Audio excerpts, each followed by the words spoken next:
Choosing the highest spark frequency can leave an industrial burner with the same startup failures and a higher maintenance burden. Ignition reliability depends on whether the system needs stronger individual discharges, more ignition opportunities, or correction of an underlying installation problem. Stored energy and spark frequency address different failure modes, so neither should be treated as a universal measure of performance. A 2J high-energy igniter is evaluated primarily by the energy available for each discharge. That rating provides a useful comparison point, but it does not guarantee ignition by itself. The spark must bridge the specified electrode gap and reach the fuel-air mixture during the permitted ignition trial. Output voltage also supports spark formation.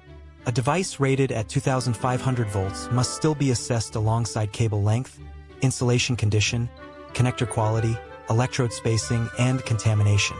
Energy lost through a damaged high-voltage path never becomes useful spark at the burner. Higher spark frequency equipment takes a different approach. By creating more discharge events during the ignition trial, it can increase the probability of sparking when the mixture is briefly within an ignitable range. This may be valuable with difficult fuels, changing draft, unstable fuel-air timing, variable load behavior, or frequent restart cycles. But if the mixture remains outside the ignitable range, increasing frequency will not correct the burner condition. Stable boiler, gas burner, and furnace startup sequences often do not require the highest repetition rate. When purge is consistent, the electrode is correctly positioned, the cable path is protected, and flame detection is configured properly. A 2J igniter may provide a strong fit. Standard systems with predictable ignition windows can gain more from disciplined maintenance and accurate control timing than from additional sparks. Continuous burner operation also needs to be defined correctly. It does not necessarily mean continuous sparking. A burner that ignites once and runs for long periods imposes different demands from equipment that repeatedly cycles, relights, or operates a pilot sequence.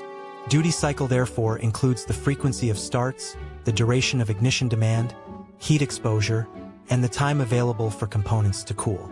Higher frequency becomes more compelling when operating records confirm short or inconsistent ignition windows or when frequent restarts are a normal process requirement. Even then, the additional discharge activity has consequences.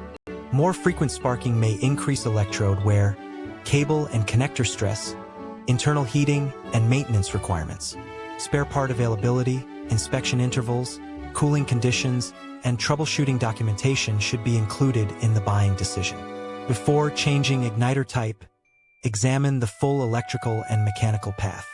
Check electrode geometry, gap, deposits, vibration, moisture exposure, cable routing, heat shielding, connectors, and insulation. Measure control cabinet input voltage during ignition demand rather than relying only on a static reading.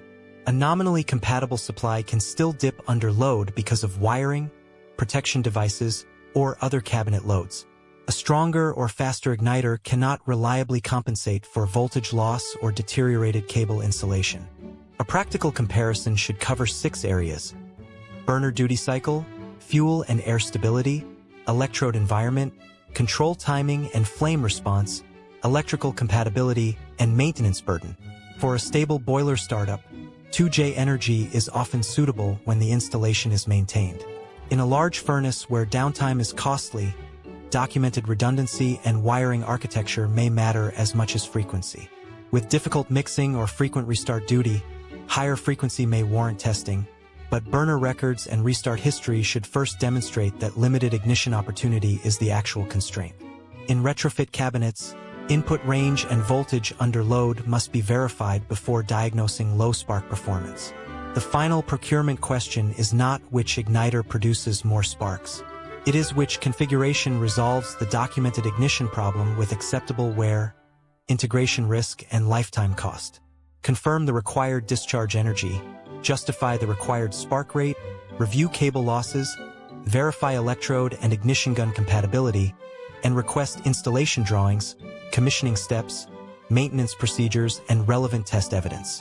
When these checks are completed, a 2J igniter can remain the cost-effective choice for stable systems, while higher spark frequency can be reserved for applications where additional ignition opportunities provide a measurable operational benefit.